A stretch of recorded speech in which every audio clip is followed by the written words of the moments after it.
Undoing undue influence and the Bite model. Undue influence is any act of persuasion that overcomes the free will and judgment of another person. People can be unduly influenced by deception, flattery, trickery, coercion and other techniques including hypnosis. In a court of law, undue influence is a legal term, which involves a person or group taking advantage of their position of power over another person or persons. Unfortunately, undue influence rates low for most people as an imminent threat to a free society and happy families. But such an oversight is very costly. In the manipulative hands of human traffickers, terrorist and violent extremist groups, charismatic cult leaders, highly controlling Bible-based groups masquerading as benevolent religions, multi-level marketers, political action cults, human potential hucksters and even abusive spouses and parents. Undue influence is a major problem in today's world, and it is getting worse. When undue influence is used to cheat people out of their inheritance or property,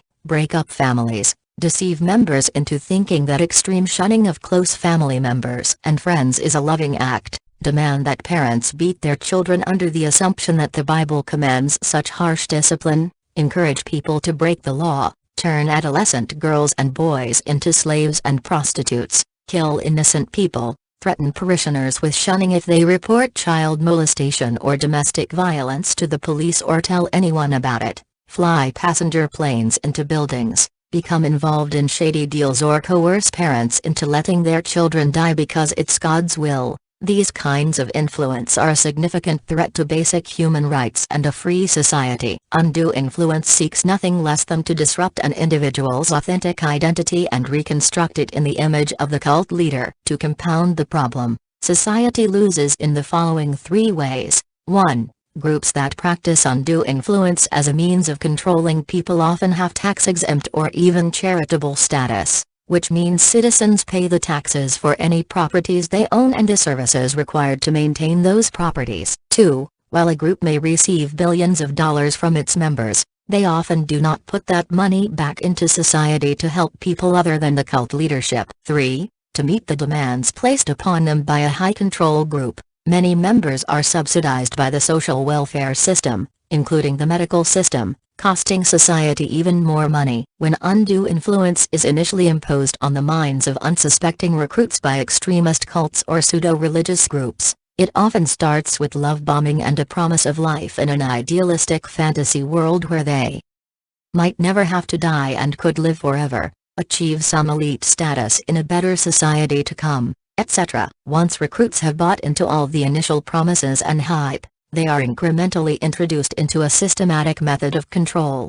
one small step at a time. This methodical system of control, undue influence, disrupts the person's authentic identity and reconstructs a new identity in the image of the group or leader. In the process, an individual's ability to think rationally and act independently is undermined, enslaving even the brightest, educated and most functional people. But exactly how does it work? Stephen Hussan's Bite model in his books Combating Cult Mind Control, Releasing the Bonds, Freedom of Mind explains the four overlapping components of control necessary to define undue influence. It clearly spells out the criteria used by cults, manipulative Bible-based religious groups and oppressive individuals to suppress the uniqueness and creativity of their followers. BITE is an acronym for control of a person's behavior, information, thoughts and emotions. Undue influence occurs when the overall effect of the methods to control behavior, information, thoughts and emotions promotes dependency and obedience to some cause, leader or group. Members of pseudo-religious groups and cults subjected to undue influence can live in their own homes, have 9-to-5 jobs, be married with children, and still be unable to think for themselves and act independently. BITE model. B stands for behavior control. 1. Regulate individuals' physical reality. 2. Dictate where, how, and with whom the member lives and associates, or isolates. 3. When, how and with whom the member has sex. 4. Control types of clothing and hairstyles. 5. Regulate diet, food and drink, hunger and or fasting. 6. Manipulation and deprivation of sleep. 7. Financial exploitation, manipulation or dependence. 8. Restrict leisure, entertainment, vacation time. 9. Major time spent with group indoctrination and rituals and or self-indoctrination including the Internet. 10. Permission required for major decisions. 11. Thoughts, feelings, and activities, of self and others, reported to superiors. 12. Rewards and punishments used to modify behaviors, both positive and negative. 13. Discourage individualism, encourage groupthink. 14. Impose rigid rules and regulations. 15.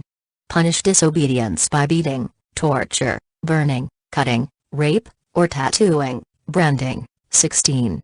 Threaten harm to family and friends. 17.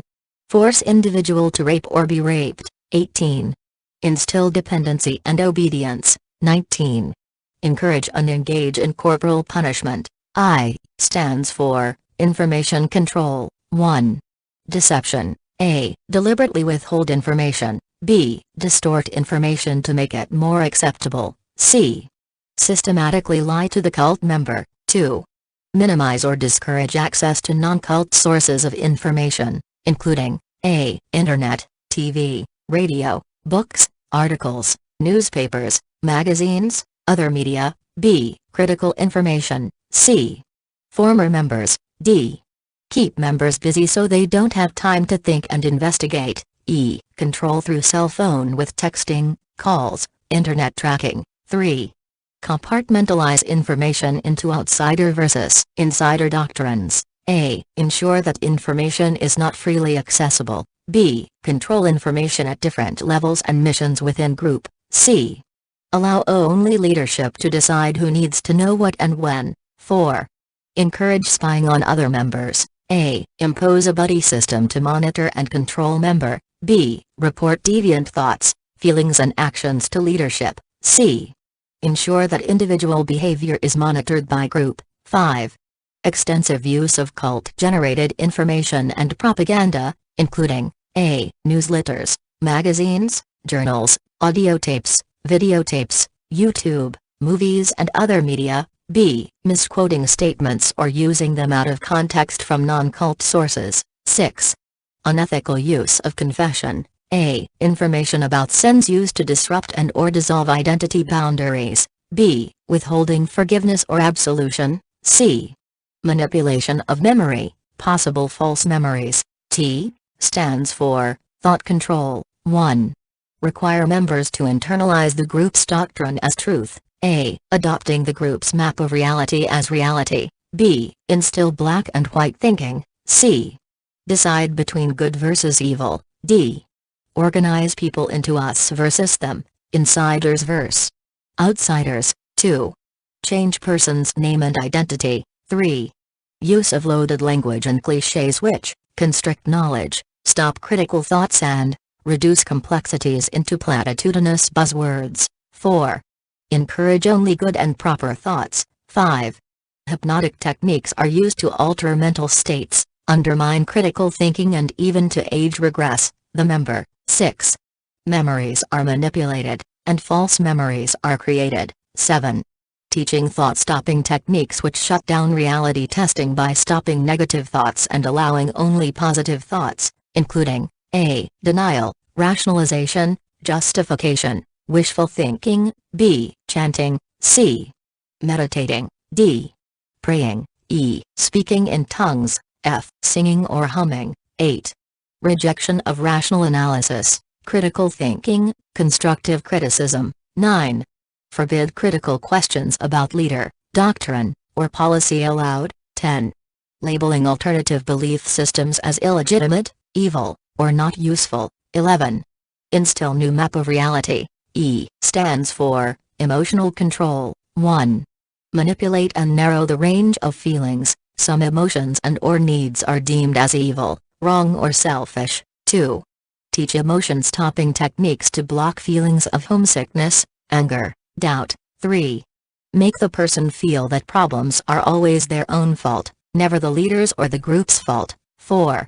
Promote feelings of guilt or unworthiness, such as A. Identity guilt. B. You are not living up to your potential. C. Your family is deficient. D. Your past is suspect. E. Your affiliations are unwise. F. Your thoughts, feelings, actions are irrelevant or selfish. G. Social guilt. H. Historical guilt. 5. Instill fear, such as fear of A. Thinking independently, B. The outside world, C. Enemies, D.